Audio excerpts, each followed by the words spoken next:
eyeballs, no look back at the umpire. I've seen that an awful lot from him. And I guess one of the things I really like about what Josh Donaldson and Russ Martin in particular have brought to this Blue Jays team is kind of a controlled intensity. It's one thing to be intense. Brett Laurie was intense. Brett Laurie would run through the wall for the Toronto Blue Jays.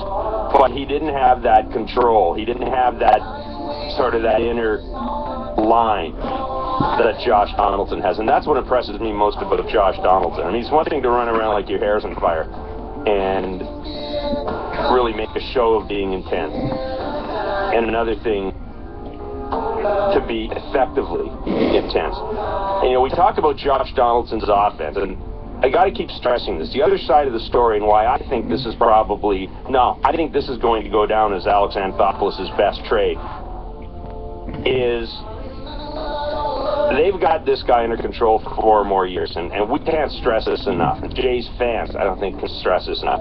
You've got Josh Donaldson under control for 4 more years. For 4 more years, you have your middle-of-the-order hitter. I know he's hitting second right now with Batista and Encarnacion here, but you've got your middle-of-the-order hitter. You've got your big home run guy. He's under control for 4 more years. At some point in the next year or two, you're going to have to make a call on Edwin Encarnacion and Jose Batista, and I just don't think there's any way the Jays keep both of them. My guess is that Batista probably ends up walking and tries free agency. So, think about that when you watch Josh Donaldson at the plate. Think about that when you watch Josh Donaldson this year. It's not just what he's doing this year that makes it Alex Anthopoulos' best trade. It's what he's going to give this team down the road. My friend Dave Perkins, as I point out in my Sportsnet.ca column on Monday, says he thinks that Josh Donaldson could be the best all-around player the Blue Jays have had since Roberto Alomar.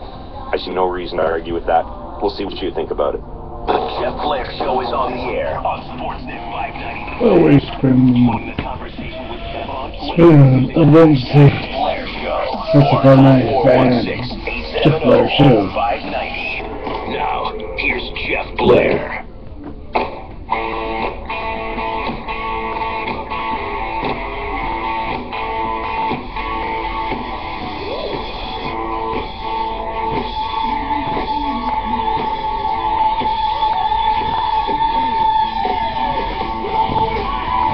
Blue Jays tied into the Baltimore Orioles 10-2 last night. Pair of home runs by Edwin Encarnacion. Home run by Josh Donaldson. Another RBI knocked by Josh Donaldson as well. Mark Burley, again, pitching 6 good innings before John Gibbons took him out of the game after just 78 pitches. We talked about this often. We're seeing a transition in how the Blue Jays are using Mark Burley. So far, it appears as if that transition is working. The Blue Jays and Orioles will play the deciding game of the series tonight at Camden Yards. Aaron Sanchez on the mound after Friday's gem. Guess we could call it a gem despite the walks. He's 3-2 in the area of 3.62. He'll be up against Miguel Gonzalez of the Orioles. Blue Jays Central live with Campbell and Zahn will be in Sportsnet Ontario at 6:30. First pitch just after 7 on Sportsnet 590 The Fan, with Jerry Howarth and Joe Siddle. On Sportsnet 1, Buck Martinez, Pat Talbot, and Barry Davis will have the game. And then, of course, after the game, Mike Wilner takes your calls on the Blue Jays talk on Sportsnet 590 The Fan. And please, as a public service announcement, please, no more questions about Noah Syndergaard for Mike Wilner. I'm going to bat for Wilner here. Let's wait and see Syndergaard pitch a couple of games before we're ready to crown him as the next great thing. And rest assured, if he is the next great thing, I'll beat all of you to it. I'll beat all of you to the crowning anyhow. Shai Davidi of Sportsnet. You can follow him on Twitter at Shai Davidi. You probably already are. If you're not, what the hell's your problem? He's going to join us in a few minutes. And we will talk about Mark Burley's outing, Edwin Encarnacion, and Josh Donaldson. And I made the point about Donaldson. Just can't say enough about what he's brought to this team offensively. And I'm not going to turn this into a, let's grease the skids for Jose Batista's departure from town. But I will say this. I feel a hell of a lot better about the future with Josh Donaldson on this team. I was trying to think of any deal Alex Anthopoulos has made that made me feel as good about the future as it did in the short term.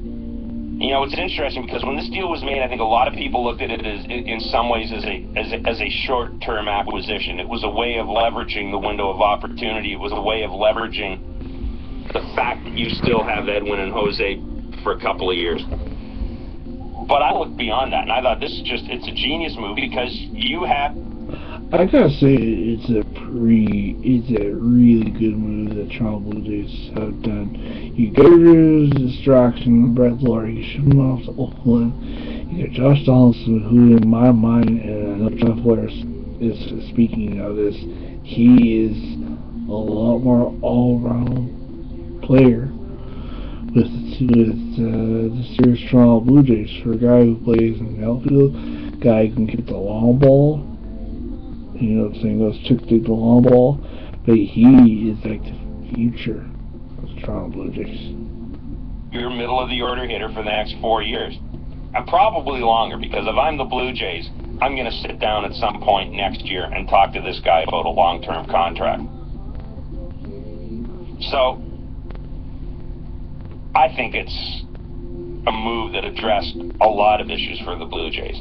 And again, I can't stress enough how much of a difference he has made to this team. Shai Davidi of Sportsnet joins us from Baltimore. Shai, how you doing? Very well. How are you? Very good. We're gonna talk about Burley and Encarnacion, but I'm getting it back again. I'm hammering the Josh Donaldson bandwagon and just how important he has become to this team. And I'll tell you, this is a team that doesn't have Jose Reyes. It's a team that has Jose Bautista functioning at maybe 60 or 70%, and they're still scoring a ton of runs. And part of the reason is out of that number two hole, Josh Donaldson just does something offensively almost every game. I mean, it's to the point now, Shai, when he doesn't do something at the end of the game, you kind of scratch your head and go, boy, that's odd. Yeah, you know, it's interesting because you see from a distance, you see him like a couple of times a year, and you know,